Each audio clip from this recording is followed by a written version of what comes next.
ಇಡೀ ಕರ್ನಾಟಕ ರಾಜ್ಯ ಇವತ್ತು ಅತ್ಯಂತ ದುಃಖದಿಂದ ಮತ್ತು ಬೇಸರದಿಂದ ಈ ಜಯಂತಿಯನ್ನು ಆಚರಿಸುವಂಥ ಒಂದು ಸಂದರ್ಭವನ್ನು ಸನ್ಮಾನ್ಯ ಮುಖ್ಯಮಂತ್ರಿ ಸಿದ್ದರಾಮಯ್ಯ ನೇತೃತ್ವದ ಕಾಂಗ್ರೆಸ್ ಸರ್ಕಾರ ಇವತ್ತು ಈ ರೀತಿಯ ಒಂದು ಪರಿಸ್ಥಿತಿಯನ್ನು ನಮಗೆ ತಂದೊದಗಿಸಿದೆ.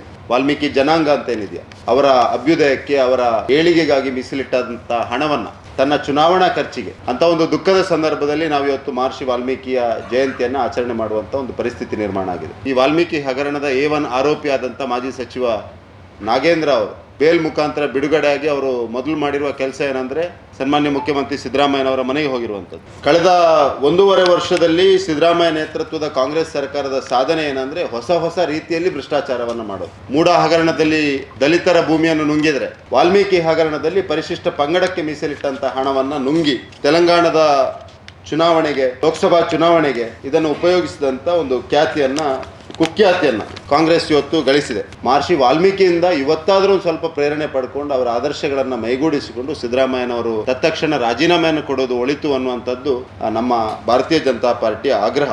ನಿಮ್ಮ ಚಿತಾವಣೆಯ ಮುಖಾಂತರ ಅಥವಾ ನಿಮ್ಮ ನಿರ್ದೇಶನದ ಮುಖಾಂತರ ಈ ಹಗರಣ ನಡೆದಿದೆ ಅನ್ನುವಂಥದ್ದು ಅತ್ಯಂತ ಕುಲ್ಲಂಕುಲ್ಲವಾಗಿ ಇವತ್ತು ಗೊತ್ತಾಗ್ತದೆ. ಇಡೀ ವಿಶ್ವಕ್ಕೆ ಒಂದು ಮಹಾಕಾವ್ಯವನ್ನು ಕೊಟ್ಟಂತ ಮಹರ್ಷಿ ವಾಲ್ಮೀಕಿಯ ಜಯಂತಿಯ ಈ ಒಂದು ಶುಭ ಸಂದರ್ಭದಲ್ಲಿ ಎಲ್ರಿಗೂ ಮಹರ್ಷಿ ವಾಲ್ಮೀಕಿಯ ಜಯಂತಿಯ ಶುಭಾಶಯಗಳನ್ನು ಸಲ್ಲಿಸ್ತಾ, ಇಡೀ ಕರ್ನಾಟಕ ರಾಜ್ಯ ಇವತ್ತು ಅತ್ಯಂತ ದುಃಖದಿಂದ ಮತ್ತು ಬೇಸರದಿಂದ ಈ ಜಯಂತಿಯನ್ನು ಆಚರಿಸುವಂಥ ಒಂದು ಸಂದರ್ಭವನ್ನು ಸನ್ಮಾನ್ಯ ಮುಖ್ಯಮಂತ್ರಿ ಸಿದ್ದರಾಮಯ್ಯ ನೇತೃತ್ವದ ಕಾಂಗ್ರೆಸ್ ಸರ್ಕಾರ ಇವತ್ತು ಈ ರೀತಿಯ ಒಂದು ಪರಿಸ್ಥಿತಿಯನ್ನು ನಮಗೆ ತಂದೊದಗಿಸಿದೆ. ಮಹರ್ಷಿ ವಾಲ್ಮೀಕಿಯ ಆದರ್ಶಗಳು, ಮಹರ್ಷಿ ವಾಲ್ಮೀಕಿಯ ಕೆಲಸಗಳು, ಅವರು ತಮ್ಮ ಬದುಕಿನಲ್ಲಿ ಮಾಡಿದಂಥ ಸಾಧನೆಗಳು ಇವತ್ತು ಆದರ್ಶ ಆಗಬೇಕಿತ್ತು. ಆದರೆ ದೌರ್ಭಾಗ್ಯ ಏನಂದರೆ, ವಾಲ್ಮೀಕಿ ಹೆಸರಿನಲ್ಲಿ ಪರಿಶಿಷ್ಟ ಪಂಗಡದ ವಾಲ್ಮೀಕಿ ಜನಾಂಗ ಅಂತ ಏನಿದೆಯಾ, ಅವರ ಅಭ್ಯುದಯಕ್ಕೆ, ಅವರ ಏಳಿಗೆಗಾಗಿ ಮೀಸಲಿಟ್ಟಂಥ ಹಣವನ್ನು ಕಾಂಗ್ರೆಸ್ ಪಾರ್ಟಿ ಇವತ್ತು ತನ್ನ ಚುನಾವಣಾ ಖರ್ಚಿಗೆ, ಇಡೀ ರಾಷ್ಟ್ರದಲ್ಲಿಯೇ ಪ್ರಾಯಶಃ ಈ ರೀತಿಯಾದಂಥ ಒಂದು ಭ್ರಷ್ಟಾಚಾರ ಎಲ್ಲಿಯೂ ನಡೆದಿರಲಿಕ್ಕಿಲ್ಲ. ಒಂದು ಹೊಸ ವ್ಯವಸ್ಥೆಯನ್ನು, ಭ್ರಷ್ಟಾಚಾರ ಮಾಡಲಿಕ್ಕೆ ಹೇಗೆ ಭ್ರಷ್ಟಾಚಾರವನ್ನು ಮಾಡ್ಬೋದು ಅನ್ನುವಂಥದ್ದಕ್ಕೆ ಒಂದು ಹೊಸ ವ್ಯವಸ್ಥೆಯನ್ನು ಕಾಂಗ್ರೆಸ್ ಪಾರ್ಟಿ ಇವತ್ತು ಸೃಷ್ಟಿಸಿದೆ. ಅಂಥ ಒಂದು ದುಃಖದ ಸಂದರ್ಭದಲ್ಲಿ ನಾವು ಇವತ್ತು ಮಹರ್ಷಿ ವಾಲ್ಮೀಕಿಯ ಜಯಂತಿಯನ್ನು ಆಚರಣೆ ಮಾಡುವಂಥ ಒಂದು ಪರಿಸ್ಥಿತಿ ನಿರ್ಮಾಣ ಆಗಿದೆ. ಗಾಯದ ಮೇಲೆ ಬರೆ ಹಾಕ್ತಾರೆ ಅಂತ ಹೇಳ್ತಾರಲ್ಲ, ಆ ರೀತಿಯ ಪರಿಸ್ಥಿತಿ ನಿನ್ನೆ ಈ ವಾಲ್ಮೀಕಿ ಹಗರಣದ A1 ಆರೋಪಿಯಾದಂಥ ಮಾಜಿ ಸಚಿವ ನಾಗೇಂದ್ರ ಅವರು ಬೇಲ್ ಮುಖಾಂತರ ಬಿಡುಗಡೆಯಾಗಿ ಅವರು ಮೊದಲು ಮಾಡಿರುವ ಕೆಲಸ ಏನಂದರೆ ಸನ್ಮಾನ್ಯ ಮುಖ್ಯಮಂತ್ರಿ ಸಿದ್ದರಾಮಯ್ಯನವರ ಮನೆಗೆ ಹೋಗಿರುವಂಥದ್ದು. ನಿನ್ನೆ ಆ ಫೋಟೋ ನೋಡುವಾಗ ನಾವೆಲ್ಲ ತಲೆ ತಗ್ಗಿಸುವಂಥ ಒಂದು ಪರಿಸ್ಥಿತಿ. ಒಂದು ರೀತಿಯ ವಿಜಯೋತ್ಸವವನ್ನು ಆಚರಣೆ ಮಾಡಿದ ರೀತಿಯಲ್ಲಿ ಮುಖ್ಯಮಂತ್ರಿಗೆ ಹೋಗಿ ಶಾಲ್ ಹಾಕೋದು, ಮುಖ್ಯಮಂತ್ರಿ A1 ಆರೋಪಿಯನ್ನು ಸ್ವಾಗತಿಸುವುದು ನೋಡಿದರೆ ನಾವು ಯಾವ ಆರೋಪವನ್ನು ಈ ಸರ್ಕಾರದ ಮೇಲೆ ಮಾಡ್ತಾ ಬಂದಿದ್ದೀವ.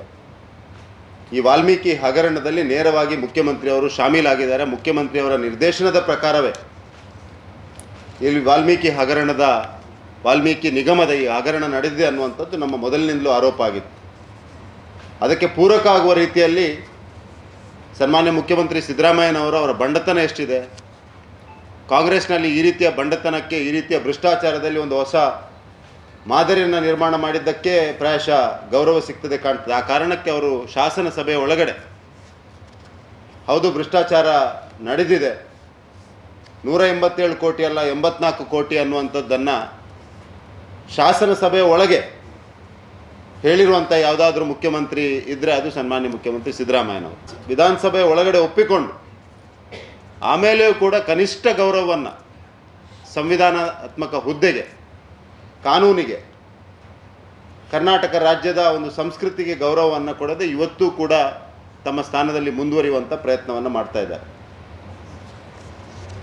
ಕಳೆದ 1.5 ವರ್ಷದಲ್ಲಿ ಸಿದ್ದರಾಮಯ್ಯ ನೇತೃತ್ವದ ಕಾಂಗ್ರೆಸ್ ಸರ್ಕಾರದ ಸಾಧನೆ ಏನಂದರೆ ಹೊಸ ರೀತಿಯಲ್ಲಿ ಭ್ರಷ್ಟಾಚಾರವನ್ನು ಮಾಡೋದು. ಮೂಡ ಹಗರಣದಲ್ಲಿ ದಲಿತರ ಭೂಮಿಯನ್ನು ನುಂಗಿದ್ರೆ, ವಾಲ್ಮೀಕಿ ಹಗರಣದಲ್ಲಿ ಪರಿಶಿಷ್ಟ ಪಂಗಡಕ್ಕೆ ಮೀಸಲಿಟ್ಟಂಥ ಹಣವನ್ನು ನುಂಗಿ ತೆಲಂಗಾಣದ ಚುನಾವಣೆಗೆ, ಲೋಕಸಭಾ ಚುನಾವಣೆಗೆ ಇದನ್ನು ಉಪಯೋಗಿಸಿದಂಥ ಒಂದು ಕುಖ್ಯಾತಿಯನ್ನು ಕಾಂಗ್ರೆಸ್ ಇವತ್ತು ಗಳಿಸಿದೆ. ನಾನು ಈ ಸಂದರ್ಭದಲ್ಲಿ ವಾಲ್ಮೀಕಿ ಜಯಂತಿಯ ಈ ಒಂದು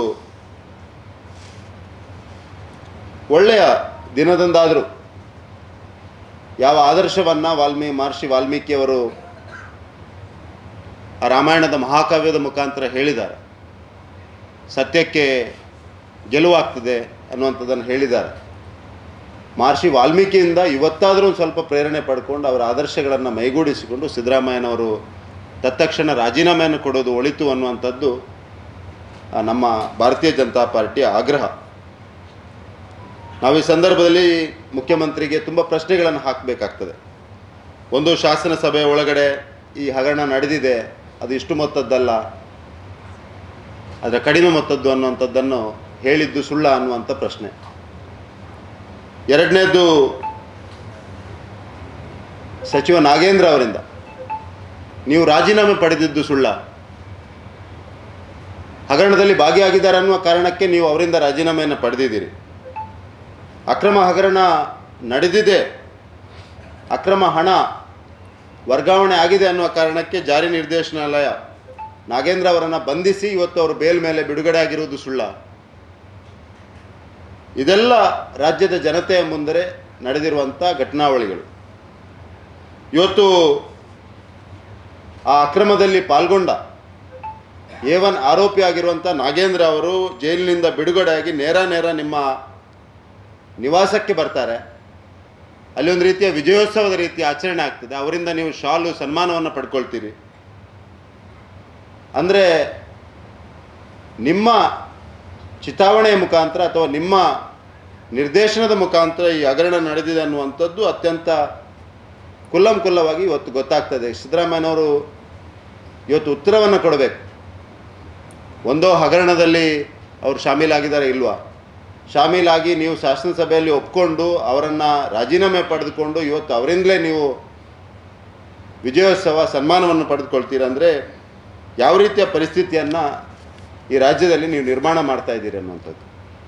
ನಾನು ಈ ಸಂದರ್ಭದಲ್ಲಿ ನೇರವಾಗಿ ಪ್ರಾಯಶಃ ಸಿದ್ದರಾಮಯ್ಯನವರು ನಾಗೇಂದ್ರ ಅವರ ಹತ್ರ ಈಗ ಸಲಹೆ ಸೂಚನೆಯನ್ನೇನೋ ಪಡಿತಾ ಇದ್ದಾರೆ ಕಾಣ್ತದೆ. ಮಹಾರಾಷ್ಟ್ರದ ಚುನಾವಣೆ ಈಗ ನಡೀಲಿಕ್ಕಿದೆ, ಅದಕ್ಕೆ ಯಾವ ರೀತಿ ಟ್ರಾನ್ಸ್ಫರ್ ಮಾಡೋದು, ಯಾವ ನಿಗಮಕ್ಕೆ ಈಗ ಕೊಳ್ಳೆ ಹಾಕಲಿಕ್ಕೆ ಯೋಜನೆಗಳು ನಡೀತಾ ಇದೆಯೋ ನಮ್ಗೆ ಗೊತ್ತಿಲ್ಲ. ಮಹಾರಾಷ್ಟ್ರದ ಚುನಾವಣೆ ಬರೋ ತಿಂಗಳು ನಡೆಯುವ ಕಾರಣಕ್ಕೆ ಪ್ರಾಯಶಃ ಈಗ ಕಾಂಗ್ರೆಸ್ ಪಾರ್ಟಿಗೆ ಕರ್ನಾಟಕವೇ ATM. ಆ ಕಾರಣದಿಂದ ಇವತ್ತು ಯಾವ ನಿಗಮದ ಕಡೆಗೆ ಸಿದ್ದರಾಮಯ್ಯನ ದೃಷ್ಟಿ ನೆಟ್ಟಿದೆ ಅನ್ನುವಂಥದ್ದು ನಮ್ಗೆ ಗೊತ್ತಿಲ್ಲ. ನಮ್ಮ ಆಗ್ರಹ ಇದೆ, ಇವತ್ತು ವಾಲ್ಮೀಕಿಯ ಜಯಂತಿಯ ಸಂದರ್ಭದಲ್ಲಿ ಮುಖ್ಯಮಂತ್ರಿ ಅವರು ಇನ್ನಾದರೂ ಸ್ವಲ್ಪ ಅವರ ಕಳೆದ 40 ವರ್ಷದ ಸೋ ಕಾಲ್ಡ್ ಶುದ್ಧ ರಾಜಕಾರಣ, ಸ್ವಚ್ಛ ರಾಜಕಾರಣ, ತಮ್ಮ ಮೈ ಮೇಲೆ ಒಂದೇ ಒಂದು ಕಪ್ಪು ಚುಕ್ಕೆ ಇಲ್ಲದ ರಾಜಕಾರಣ ಅನ್ನುವಂಥದ್ದನ್ನು ಮಾತಲ್ಲಿ ಹೇಳ್ತಾ ಇದ್ದಾರೆ, ಅದನ್ನು ಇಷ್ಟೊಂದು ಆರೋಪಗಳು ಬಂದಿರುವಂಥ ಸಂದರ್ಭದಲ್ಲಿ ಇನ್ನಾದರೂ ಎಚ್ಚೆತ್ತು ರಾಜೀನಾಮೆಯನ್ನು ಕೊಡಬೇಕಂತ ಈ ಸಂದರ್ಭದಲ್ಲಿ ಆಗ್ರಹವನ್ನು ಮಾಡ್ತಾ ಇದ್ದೇನೆ. ಮತ್ತೊಮ್ಮೆ ಎಲ್ರಿಗೂ ವಾಲ್ಮೀಕಿ ಜಯಂತಿಯ ಶುಭಾಶಯಗಳು. ಆ ವಾಲ್ಮೀಕಿಯ ಆದರ್ಶ, ವಾಲ್ಮೀಕಿ ಮಾಡಿರುವ ಕೆಲಸಗಳು, ವಾಲ್ಮೀಕಿಯ ಮಹಾಕಾವ್ಯ ರಾಮಾಯಣ ನಮಗೆಲ್ಲರಿಗೂ ಪ್ರೇರಣೆ ಆಗಲಿ ಅಂತ ಈ ಸಂದರ್ಭದಲ್ಲಿ ಆಶಿಸ್ತೇನೆ. ತನಿಖೆಯ ಬಗ್ಗೆ ನಾನು ಯಾವುದೇ ರೀತಿಯ ಕಮೆಂಟ್ ಮಾಡಲಿಕ್ಕೆ ಬಯಸೋದಿಲ್ಲ. ಒಂದು, ನಾಗೇಂದ್ರ ಅವರು ಈ ಹಗರಣದಲ್ಲಿ A1 ಆರೋಪಿ ಹೌದು. ಎರಡನೇದ್ದು, ಮುಖ್ಯಮಂತ್ರಿಯವರು ಶಾಸನ ಸಭೆ ಒಳಗಡೆ ಒಪ್ಕೊಂಡಿದ್ದಾರೆ ಇದು 187 ಅಲ್ಲ 84 ಅನ್ನುವಂಥದ್ದು. ಮೂರನೇದು, ಅವರಿಂದ ರಾಜೀನಾಮೆಯನ್ನು ಪಡೆದದ್ದು ಸ್ವತಃ ಇದೇ ಮುಖ್ಯಮಂತ್ರಿ. ಸೊ ಅವರಿಂದ ರಾಜೀನಾಮೆಯನ್ನು ಪಡೆದಂಥ ಮುಖ್ಯಮಂತ್ರಿ ಇವತ್ತು ಅವರು ಬೇಲ್ನಿಂದ ಬಂದಂಥ ಸಂದರ್ಭದಲ್ಲಿ ಅವರಿಂದ ಶಾಲನ್ನು ಸ್ವೀಕರಿಸ್ತಾರೆ, ಒಂದು ರೀತಿಯ ವಿಜಯೋತ್ಸವವನ್ನು ಆಚರಣೆ ಮಾಡ್ತಾರೆ ಮತ್ತು ಗಾಯದ ಮೇಲೆ ಬರೆ ಹಾಕಿದ ರೀತಿಯಲ್ಲಿ ಪರಿಶಿಷ್ಟ ಪಂಗಡದ ಜನರಿಗೆ ಒಂದು ರೀತಿಯಲ್ಲಿ ಅವಮಾನ ಮಾಡಿದ್ದಾರೆ ವಾಲ್ಮೀಕಿ ಜಯಂತಿಯ ಈ ಸಂದರ್ಭದಲ್ಲಿ. ಅದೇ ಹೆಸರಿನಲ್ಲಿ ನಡೆದಿರುವ ಹಗರಣಕ್ಕೆ ಅದರ ಆರೋಪಿಯನ್ನು ತಂದು ತಮ್ಮ ಪಕ್ಕದಲ್ಲಿ ನಿಲ್ಲಿಸಿ ಶಾಲ್ ಹಾಕ್ಕೊಳ್ತಾರೆ ಅಂದರೆ ಇನ್ನೇನು ಹೇಳಬೇಕು ನಾವು? ಮಾಡಿದ ಹಗರಣಗಳಿಗೆ ಆಯಾ ಮುಖ್ಯಮಂತ್ರಿಗಳು ರಾಜೀನಾಮೆ ನೀಡಬೇಕು ಅನ್ನುವಂಥದ್ದು ಅಂದರೆ ಈ ಹಿಂದೆ ಎಲ್ಲೂ ಆಗಿಲ್ಲಲ್ಲ. ಅಂದರೆ ಬೇರೆ ಸಚಿವರು ಹಗರಣ ಮಾಡಿದ ಸಂದರ್ಭದಲ್ಲಿ ಆ ಸರ್ಕಾರದ ಮುಖ್ಯಮಂತ್ರಿ ಎಲ್ಲೂ ರಾಜೀನಾಮೆ ಕೊಡಲಿಲ್ಲ. ಮೂಢ ನೀವು ಯಾಕೆ ಅವರನ್ನು ಕೇಳ್ತಾ ಇದ್ದೀರಿ? ಅಲ್ಲ, ಮೂಢ ವಿಷಯದಲ್ಲಾದರೂ ರಾಜೀನಾಮೆ ಕೊಡಲಿ. ಅಲ್ಲ ನೀವು ಕೇಳು ಈಗ ಅವರು ನಾಗೇಂದ್ರದಿಂದ ರಾಜೀನಾಮೆಯನ್ನು ಪಡೆದುಕೊಂಡಿರುವವರು, ವಾಲ್ಮೀಕಿ ಹಗರಣದಲ್ಲಿ ನಾಗೇಂದ್ರದಿಂದ ರಾಜೀನಾಮೆ ಪಡೆದುಕೊಂಡಿರೋರು, ಈಗ ಅದೇ ಮಾನದಂಡ ಅವರಿಗೂ ಅಪ್ಲಿಕೇಬಲ್ ಆಗ್ತದಲ್ಲ. ಮೂಡ ಹಗರಣದಲ್ಲಿ ರಾಜೀನಾಮೆ ಕೊಡಿ. ನಾವು ಹೇಳ್ತಾ ಇರೋದು ಈ ಹಗರಣದ ಹಣವನ್ನು ಕಾಂಗ್ರೆಸ್ ಪಾರ್ಟಿ ತನ್ನ ಚುನಾವಣೆಗೆ ಬಳಸ್ಕೊಂಡಿದೆ ಅನ್ನುವಂಥದ್ದು ಗೊತ್ತಿದೆ. ಇದು ಮುಖ್ಯಮಂತ್ರಿ ಅವರ ಪ್ರೇರಣೆ ಇಲ್ಲದೆ ನಡೀಲಿಲ್ಲ ಅನ್ನುವಂಥದ್ದು ನಮ್ಮ ಆರೋಪ ಆಗಿತ್ತು. ಆ ಆರೋಪಕ್ಕೆ ಪೂರಕವಾಗಿ ನಿನ್ನೆ ನಾಗೇಂದ್ರ ಅವರು ಜೈಲಿನಿಂದ ಮೊದಲು ಬಂದು ತನ್ನ ಗುರುಗಳಿಗೆ ನಮಸ್ಕಾರ ಮಾಡಿದ್ದು ಎಲ್ಲರೂ ನೋಡಿದ್ದಾರೆ. ಆ ಫೋಟೋ ಎಲ್ಲ ಕಡೆ ಇದೆ ಇವತ್ತು. ಹಾಗಾಗಿ ನಾವು ಅವರ ರಾಜೀನಾಮೆಯನ್ನು ಕೇಳ್ತಾ ಇದ್ದೀವಿ ಎಲ್ಲ ಹಗರಣದ ದೃಷ್ಟಿಯಿಂದ. ವಾಲ್ಮೀಕಿ ಜಯಂತಿಯ ವಿಷಯ ನಮ್ಮ ರೆಸ್ಪಾನ್ಸಿಬಿಲಿಟಿ ಇದೆ. ಇಂಥ ಒಂದು ಒಳ್ಳೆಯ ಸಂದರ್ಭದಲ್ಲಿ ಈ ರೀತಿಯ ದೊಡ್ಡ ಹಗರಣ, ಇಷ್ಟೊಂದು ವಿಷಯಗಳಿರುವಂಥ ನಾನು ಕಳೆದ ಬಾರಿಯೂ ಪತ್ರಿಕಾಗೋಷ್ಠಿಯಲ್ಲಿ ಹೇಳಿದ್ದೆ. ಒಂದು ಸಣ್ಣ ಐವನ್ ಡಿಸೋಜಾ ಇಲ್ಲಿ ಗವರ್ನರನ್ನು ಬಾಂಗ್ಲಾ ಮಾದರಿಯಲ್ಲಿ ನಾವು ಓಡಿಸ್ತೇವೆ ಅಂತ ಹೇಳುವಾಗ ನಮ್ಮ ಕಾರ್ಯಕರ್ತರು ಹೋಗಿ ಕಂಪ್ಲೇಂಟ್ ಕೊಡುವಾಗ ಕಂಪ್ಲೇಂಟ್ ತೆಗೊಳ್ಳೋದಂಥ ಪರಿಸ್ಥಿತಿ ಇವತ್ತು ರಾಜ್ಯದಲ್ಲಿದೆ ಪೊಲೀಸ್ ಸ್ಟೇಷನ್ಗಳಲ್ಲಿ. ಹಾಗಾಗುವಾಗ ಇಷ್ಟೊಂದು ಹಗರಣಗಳಿರುವಂಥ ಸಂದರ್ಭದಲ್ಲಿ ಆ ಮುಖ್ಯಮಂತ್ರಿಯ ವಿರುದ್ಧ ತನಿಖೆ ಸರಿಯಾಗಿ ನಡೀಬೋದು ಅನ್ನುವಂಥದ್ದು ಯಾವ ಹೋಪ್ಸ್ ಇದೆ? ಯಾವುದೇ ಹೋಪ್ಸ್ ಇಲ್ಲ. ಒಂದು FIR ರಿಜಿಸ್ಟರ್ ಮಾಡಲಿಕ್ಕೆ ಕಾಂಗ್ರೆಸ್ನ ಕೃಪಾಪೋಷಿತದಲ್ಲಿ ಇವತ್ತು ಪೊಲೀಸರು ನಡೀತಾ ಇರುವಂಥ ಸಂದರ್ಭದಲ್ಲಿ ಇದು ಒಳ್ಳೆಯ ರೀತಿಯಲ್ಲಿ ತನಿಖೆ ಆಗೋದಿಲ್ಲ ಅನ್ನುವಂಥದ್ದು ನಮ್ಮ ಸ್ಪಷ್ಟ. ಇದು ಆ ಕಾರಣಕ್ಕೆ ನಾವು ರಾಜೀನಾಮೆ ಆಗ್ರಹ ಮಾಡ್ತಾ ಇದ್ದೀವಿ. ED ಅವರ ತನಿಖೆ ಹೇಗೆ ನಡೀತದೆ ನನಗೆ ಮಾಹಿತಿ ಇಲ್ಲ. ಸಿಎಂ ಈಗ ಅವರ ಆರೋಪಿಯಾಗಿದ್ದ ಕಾರಣ ನಾಗೇಂದ್ರ ಅವರು A1 ಆರೋಪಿ. ಅವರ ತನಿಖೆ ನಡೆದಿದೆ, ಇವತ್ತು ಬೇಲ್ ಸಿಕ್ಕಿದೆ. ನನಗೆ ತನಿಖೆ ಬಗ್ಗೆ ಯಾವುದೇ ಮಾಹಿತಿ ಇಲ್ಲ. ನಿಮಗಿದ್ರೆ ನಾವು ಕೊಡ್ತೀವಿ. ಹೌದು,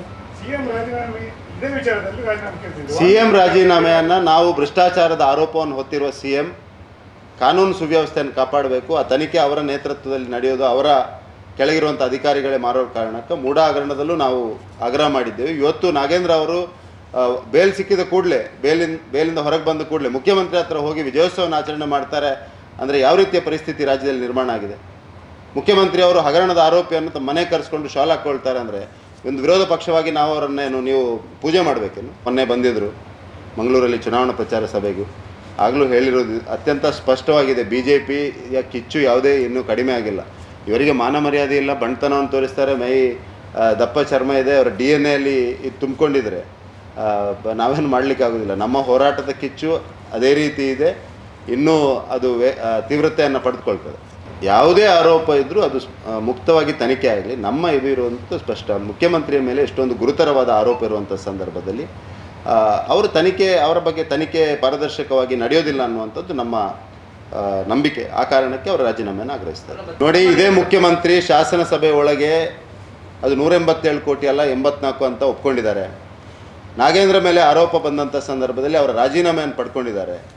ಇವತ್ತು ಆ ಆರೋಪಿಯನ್ನು ಮುಖ್ಯಮಂತ್ರಿ ತಮ್ಮ ನಿವಾಸಕ್ಕೆ ಕರೆದು ವಿಜಯೋತ್ಸವನ ಆಚರಣೆ ಮಾಡ್ತಾರೆ, ಅವರಿಂದ ಶಾಲು ಸನ್ಮಾನವನ್ನು ಪಡ್ಕೊಳ್ತಾರೆ ಅಂದರೆ ನೀವೇನು ಇದಕ್ಕೇನು ಹೇಳಬೇಕು ನಾವು? ಹಾಗಾದರೆ ಯಾವುದೇ ಆರೋಪಿ ನಾಳೆ ಒಂದು ಕೊಲೆ ಆರೋಪಿ ಅವನು ಬೇಲಿಂದ ಬಂದರೆ ಮುಖ್ಯಮಂತ್ರಿ ಅವರನ್ನು ಕರ್ಕೊಂಡು ಇದು ಮಾಡ್ತಾರೆ.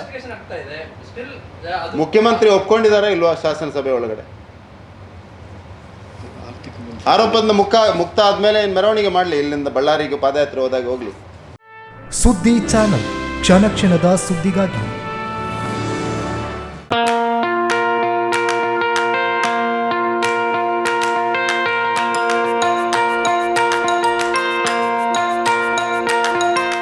Dr. M. V. Shetty Institutions, Mangaluru. Empowering dreams and achieving greatness since 1985. Dr. M. V. Shetty College prides itself in its history of 38 years. It undertook path-breaking initiatives in Indian higher education with the introduction of innovative and modern curricula, insistence on academic discipline, imparting of holistic education, and adoption of global higher education practices with the support of creative and dedicated staff. First private college in Karnataka offering diverse healthcare programs, offers you multiple of courses.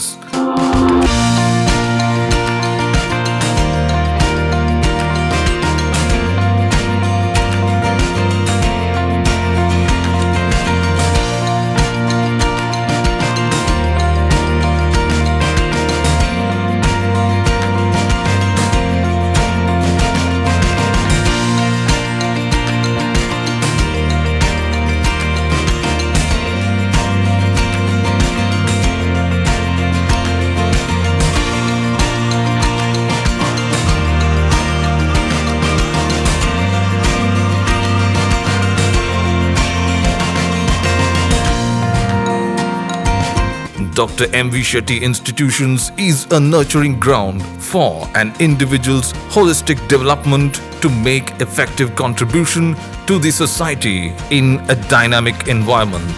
Dr. M.V. Shetty Institutions, Kavur Road, Vidyanagar, Mangaluru, Karnataka 575013. Contact 0824 248 1048, 0824 248 1096. Website www.mvshettycolleges.edu.in.